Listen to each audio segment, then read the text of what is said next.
This is a general disclaimer. Redlands Community College attempts to have the most accurate and up-to-date information listed in its content and delivery.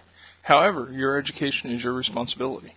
Redlands Community College or Roy Smith makes no guarantee in the accuracy of this information in this video and accepts no liability for the informational video. The information expressed is strictly the opinion of the author and the presenter, which is listed in the reference near the end of the video. This information is designed to supplement your own education or initial education and should not be used to replace any current academic program you're enrolled in. View the information and content at your own risk. Thank you. This is going to be Chapter 4, Spinal Trauma. Key concepts. Upon completion of this chapter, you'll understand common spinal cord injuries, complete and incomplete spinal cord injuries, the mechanism of injury that causes spinal cord injuries, examination of the patient with suspected spinal cord injuries, treatment of the patient with suspected spinal cord injuries, and the treatment of neurogenic shock.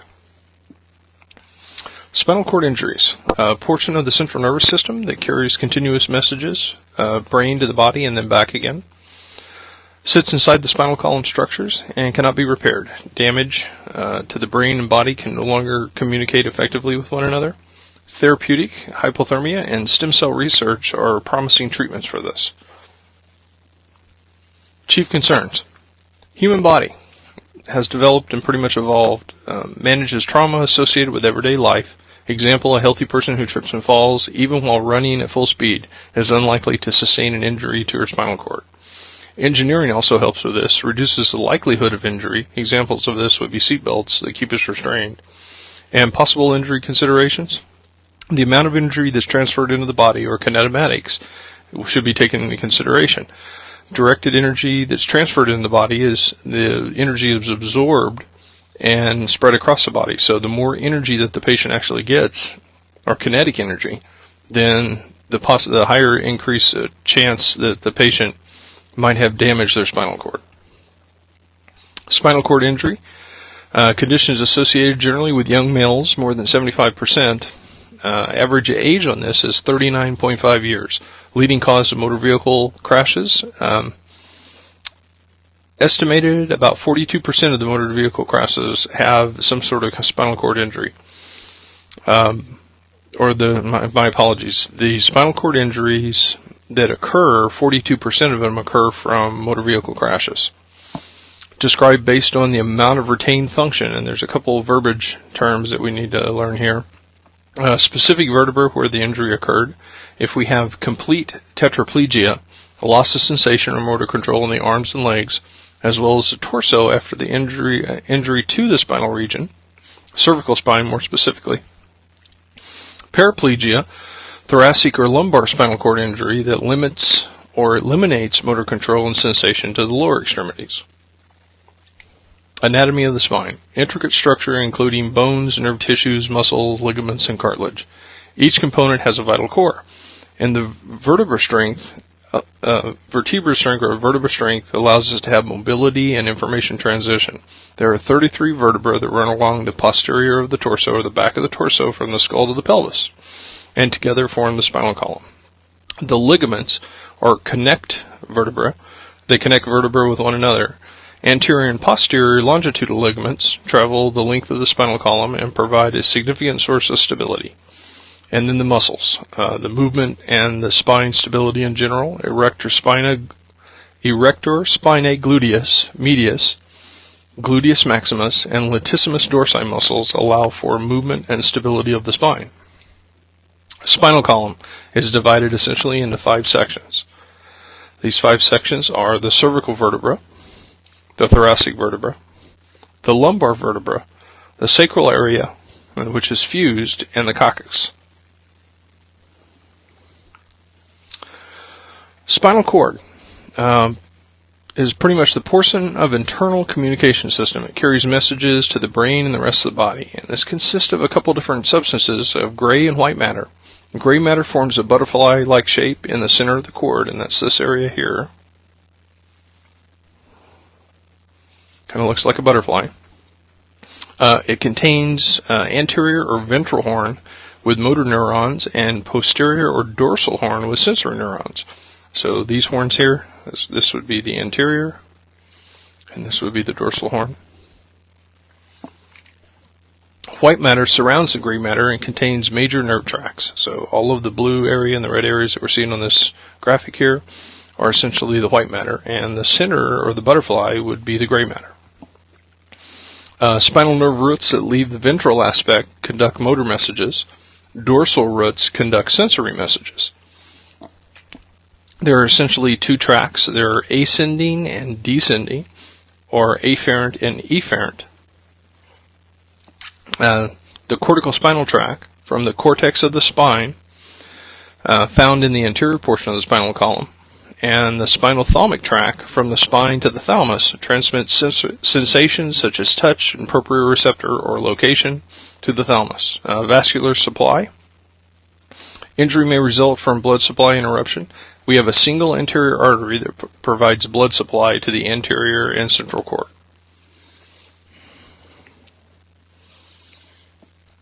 Spinal column injuries. Vertebral body fractures, more common than spinal cord injuries.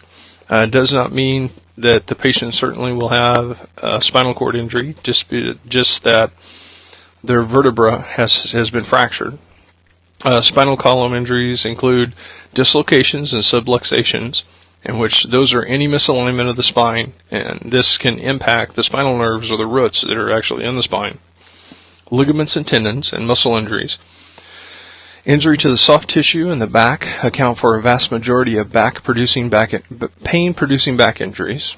Herniated disc occurs when the disc center pushes its way out into the perimeter. And since the nerves are all coming out of there, very simply it can apply pressure on there and cause nerve damage, all kinds of painful stuff. Spinal cord injuries continued here. They can be complete or incomplete. It depends on the amount of cord that's involved. This includes complete transections, which can occur at any level and will eliminate the transmission and reception of all messages below the area of the insult or the injury. Anterior cord syndrome, damage to the anterior portion of the spinal cord, and this primarily affects motor neurons. Brown-Séquard syndrome, partial transection of the cord, which reduces position sense and motor control on the side of the injury, and this means ipsilateral, and reduces pain and temperature sensation on the other side, which is contralateral. And those two terms you probably need to be familiar with. Ipsilateral on the same side, contralateral on the opposite side. Central cord syndrome usually involves a cervical injury with a mechanism of hyperextension. Conus medullaris syndrome, altered mental status secondary to traumatic brain injury and incontinence associated with sacral cord injury. So nerves come out of the sacral section. Damage to that area can very simply allow us to be incontinent. Cauda equine syndrome associated with incontinence as well, secondary to injury to the lumbosacral nerve roots, this is in the sacral area again. And spinal cord concussion, temporary reduction in motor sensation function without any structural damage. And this is just kind of a shock to the spinal column. So any and all of these things can occur at any given point. History is essential. The mechanism of injury should be applied, and it's a key to diagnose spinal cord injury. A sample history should not be ignored. Examples of this would be medications like anticoagulants, which could compound injuries. Diabetes, they may actually develop neuropathy, and HIV drugs, those patients may also develop peripheral neuropathy as well. Mechanism of injury, several factors to consider. Kinetic energy that was applied, and this is Newton's law, that a body in motion stays in motion until it's acted upon by some outside force. Flexion, the spine moves with flexion when it's bent forward, and extension, the spine moves with extension when it is bent backward. Rotation, spine moves in a circular motion along its longitudinal axis. Distraction, the cord is stretched beyond its normal length. This could cause damage or transection to the cord. Compression, forces applied directly to the long axis of the spine. Penetration, any kind of solid objects, knives, spears, machetes, can harm the spinal cord if they pierce the cord and become lodged in it. Or combination, any of the above combined together. Body moves in a variety of directions and is exposed to numerous forces. A rollover with an ejection would be an example of this, where the kinetomatics would suggest I can't even contemplate how many different fulcrums that patient had on their spine. So a high index of suspicion should be taken with that type of patient. Examination. Performed through examination before making any kind of treatment assessment or any kind of treatment considerations. And consideration on that should be assess the situation and the mechanism of injury, identify any pre-existing conditions, examples of this, age over 65, suspected atlantoaxial instability, and that's a C1, C2 instability, or neck, possible cervical spine injury. Assess the patient for examination and reliability. The patient's kind of got to be calm and cooperative for you to do a good neural exam, and it must be accurate. Any kind of painful, distracting injury, be patient with the patient, because that may be distracting them from an actual injury that they actually have. Evaluate for indicated physical findings on this. Abnormal sensory exam would be high on our list, poor motor response, or pain along the spine in any form or fashion. Primary assessment, considerations, ventilatory function, devastating spinal cord injuries, the consequences, it could take out our respiratory drive. In circulation, we could have neurogenic shock and hypotension. Dermatomes, now we probably haven't talked about these since A&P. However, the body areas are innervated with specific spinal nerves. Crucial for the paramedic to be aware where the neurological deficit begins and if there's any change in them during care or transport. That could suggest swelling or progressive spinal cord injury. Detailed spinal examination, neurological examination establishes a baseline. So as quick as you can, get a neuro exam on board. That gives you a baseline to kind of go off of. And then perform a head-to-toe assessment. And continue those if you find any abnormalities throughout the transport. Assessment. Patient with a potential spinal cord injury. The paramedic must process and apply a great deal of information whenever looking at a patient like that. Suspecting spinal cord injury, any likely situations for that would be an unconscious patient that has paralysis or spinal pain that would identify key clinical indications. Unlikely situations on this, isolated extremity injury, low-speed crash, etc. But please err in favor of the patient. If they have spinal cord injury with what you looked at as a low-speed crash, they could still have done damage. Selective spinal immobilization. This came from Canada, Nexus and Canadian C-spine rules, and it is assessed and done through physical findings.